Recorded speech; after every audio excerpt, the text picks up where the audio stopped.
Friends, बड़ी दफ़ा ये सवाल किया जाता है कि पैब्लो पिकासो जो बहुत बड़ा आर्टिस्ट गुज़रा है, वो इतना ज़्यादा मशहूर क्यों है। बहुत से लोग उसकी पेंटिंग्स को नापसंद करते हैं। गूगल पे अगर आप सर्च करें तो आपको उसका जो आर्ट वर्क है वो कोई इतना अट्रैक्टिव या इतना ज़्यादा आर्टिस्टिक या रियलिस्टिक नहीं लगता।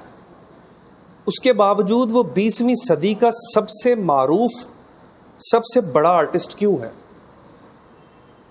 ये सवाल मुझसे अक्सर पूछा जाता है मेरे स्टूडेंट्स के ज़रिए, मेरे फॉलोअर्स और फ्रेंड्स के ज़रिए कि आदिल ये बतलाओ कि पैब्लो पिकासो इतना ज़्यादा मशहूर क्यों है। इस वक्त मैं जिस जगह पे बैठा हूँ ये बड़ी मज़े की जगह है। मैं अपनी आर्ट गैलरी की खिड़की के करीब हूँ और मैं बाहर ठंडी ठंडी हवाओं से लुत्फ़अंदोज़ हो रहा हूँ और बाहर ट्रैफिक और दरख्त जो लगे हुए हैं जीटी रोड पे, उन्हें हिलता हुआ मैं हवा के झोंकों से महसूस कर सकता हूँ। पैब्लो पिकासो इतना मशहूर क्यों है, इसकी कुछ वजूहात हैं। स्टूडेंट्स, पैब्लो पिकासो मेरे ख़्याल में, मैं अपने नॉलेज के, अपना जो मेरा इल्म है इसके मुतालिक, उसके मुतालिक ही मैं आपसे बात करूँगा। पैब्लो पिकासो 25 अक्टूबर 1981 को पैदा हुआ। 1881, 1881। मैं थोड़ा सा इसकी हिस्ट्री बता दूं फिर मैं आगे बढ़ता हूं। पैब्लो पिकासो मलागा, स्पेन में पैदा हुआ। मलागा उसका एक कोई सिटी है, उसमें स्पेन में ये आई थिंक 25 अक्टूबर, मेरे ख्याल में मुझे कभी इल्म है इस बात का कि ये 25 अक्टूबर 1981 में स्पेन में पैदा हुआ और ये तकरीबन 1973 में कोई 92 ईयर्स इसकी एज थी। ये स्पेन में पैदा हुआ। इसकी अम्मी का नाम, जो मदर इसकी थी, मॉम, उसका नाम था डोना मैरिया पिकासो। उसका फादर था डॉन जोज रुइज ब्लास्को, स्पेनिश थे। स्पेन में पैदा हुआ और पिकासो की जो खूबी थी वो ये थी कि पिकासो बेहतरीन ड्राइंग बनाता था। इसकी ड्राइंग, पोस्चर और स्ट्रक्चर इस जैसा 20वीं सदी में कोई नहीं बना सकता था। पिकासो ने अपने करियर के आगाज़ में बहुत रियलिस्टिक पेंटिंग्स बनाई। जो पेंटिंग्स उसकी मारूफ हुई वो रियलिस्टिक नहीं है, लेकिन पिकासो ने अपने करियर के आगाज़ में बहुत मारूफ पेंटिंग्स बनाई थी। पिकासो इन्वेंटर था, एक मौजद है। किस चीज़ का, ये मैं आपको बताता हूँ। अब आप लोग सोचते होंगे कि मतलब पिकासो इतना मशहूर है। देखें, जो मौजद होते हैं ना, जिन्होंने कोई चीज़ इजाद की होती है, वो लोग बहुत बड़े लोग होते हैं। उन लोगों को एक हम छोटे लोग नहीं समझ सकते। पिकासो क्यूबिज्म का इन्वेंटर था। पेंटिंग्स में क्यूबिज्म पहली दफ़ा वर्ल्ड में। और मैंने अपनी जगह बदली है जहाँ पे मैं पहले बैठा हुआ था खिड़की के साथ, तो अचानक से बाहर से शोर आना शुरू हो गया। वो कोई जनरेटर का था, या ट्रैफिक का और जनरेटर का शोर मिक्स हो गया। तो मैंने सोचा कि मैं जगह बदल लूँ अपनी और किसी और जगह पे बैठ के इस वीडियो को कंटिन्यू करूँ और आपको बताऊँ जहाँ पे मैं था। अच्छा, मैं ये बात कर रहा था कि पिकासो इन्वेंटर था किस चीज़ का? क्यूबिज्म का। क्यूबिज्म एक्चुअली एक टर्म है, एक मॉडर्न आर्ट में उसने क्यूबिज्म को, मैं आपको ये फोटो दिखा रहा हूँ, पेंटिंग जो क्यूब्स के फॉर्म में एक पेंटिंग उस बंदे ने बनाई। जॉर्ज ब्रैक जो है एक फ्रेंच आर्टिस्ट था। ये और पिकासो, ये दोनों बेसिकली इन्वेंटर हैं क्यूबिज्म, मॉडर्न आर्ट के, जिसने यूरोपियन स्कल्पचर को भुला दिया। लोगों ने यूरोपियन स्कल्पचर को भुला दिया इस पेंटिंग को देख के। क्यूबिज्म, इस पेंटिंग को देख के एक अजीब सा एहसास होता है, PCs of something, like cubes of something like that. एक तो ये वजह है कि पिकासो बहुत ज्यादा फेमस है। दूसरी बड़ी वजह जो है ना, वो ये है कि पिकासो सेरामिक्स और प्रिंट मेकिंग में एक, इसका कोई सानी नहीं है। ये प्रिंट मेकिंग का भी इन्वेंटर है।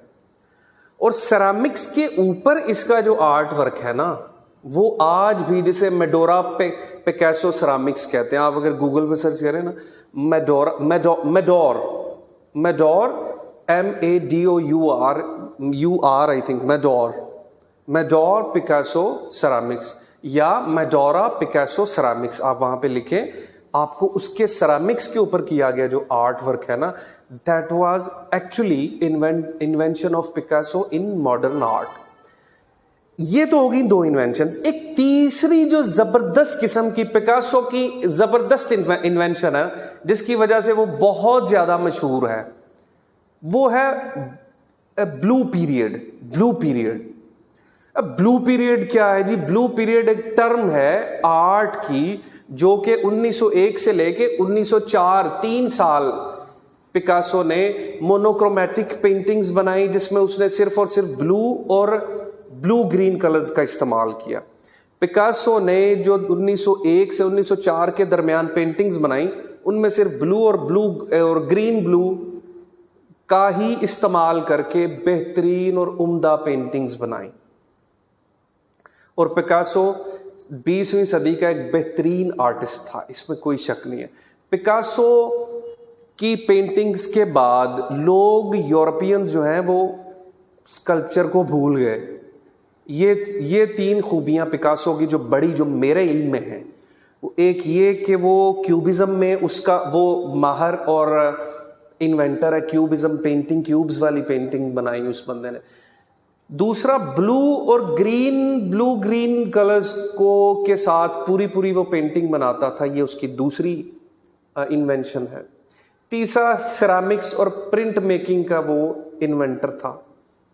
चौथा, अगर इससे पीछे हम जाए ना, ये काम तो उसने किया अपने कैरियर के आखिर में, लेकिन स्टार्टिंग में उसकी पेंटिंग्स बड़ी रियलिस्टिक थी। मैं अगर जाती तौर पे पिकासो के ऊपर तज्जिया करूं तो मेरे ख्याल में पिकासो बहुत प्रमोट करता था आर्टिस्ट्स को। पिकासो एक बेहतरीन ऑर्गेनाइजर था, पेंटिंग्स को ऑर्गेनाइज, एग्जीबिशंस को ऑर्गेनाइज करता था। पिकासो दूसरे आर्टिस्ट्स को भी मौका देता था। पिकासो अपने दौर के रिच आर्टिस्ट्स में से एक था। पिकासो का फादर, पिकासो का जो है ना मदर, पिकासो का एक वाकया मुझे याद है। पिकासो ने एक कोटेशंस, पिकासो की कोटेशंस बहुत मशहूर है, अकवाले ज़नी जिन्हें आप उर्दू में कहते हैं। पिकासो के कोट्स बड़े मशहूर हैं।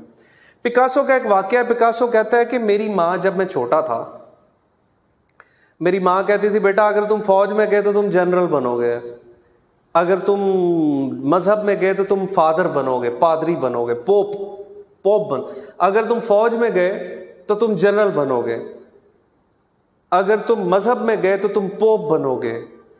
लेकिन मुझे आर्ट ने पिकासो बना दिया। इसमें कोई शक नहीं है कि आर्ट में पिकासो का कोई सानी नहीं है। Picasso is all time genius, I love him. और दूसरा, वो बंदा इतना ज्यादा वो कह लें कि निडर था, अनअफ्रेड पर्सन था, कि वो अपना आर्ट वर्क करते हुए इतना खोया होता था अपने आर्ट में कि उसे दुनिया की होश नहीं होती थी। और पिकासो बड़ा फॉर्मल था। अगर कोई मिलने, अब हम जैसा बंदा है ना, मैं अगर बैठा हूँ यहाँ पे, या आप हैं, आपके पास कोई बंदा मिलने आया है, तो आप बड़ा तैयार होंगे, बैठेंगे उससे मिलने के लिए, बड़ा रेडी शेडी होकर बैठेंगे कि भाई इम्पैक्ट पड़ेगा, तासुर पड़ेगा। पिकासो ऐसा बंदा नहीं था, वो बड़ा फॉर्मल था। इतना रिच, इतना अमीर होने के बावजूद पिकासो बड़ा फॉर्मल था। कच्छा पहनना हो तो वैसे ही मिल रहा है, सारे दिल करे तो कच्छे में ही चले गए शादी पे। इट डजंट मीन कि वो पागल था, वो रियलिस्टिक था इस कदर। और उसके कोटेशंस इतनी ज़बरदस्त हैं, लोग उसे तकरीबात में बुलाते थे।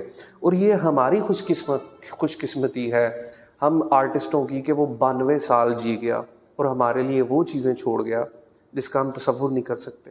पिकासो के आर्ट वर्क्स बड़े साइज़ के होते थे। पिकासो के आर्ट वर्क्स आज भी यूरोप में म्यूजियम्स में पड़े हुए हैं, आप लोग जाके देख सकते हैं। पिकासो जैसी एनाटॉमी, 2 लोग जो मुझे एनाटॉमी में पसंद है ना, एक था लियोनार्डो डा विंची, उस जैसी एनाटॉमी तो पिकासो भी नहीं ना, वो तो कमाल था ना। लेकिन 20वीं सदी में अगर कोई बला का आर्टिस्ट आया ना, तो he was Picasso. Thank you so much for watching.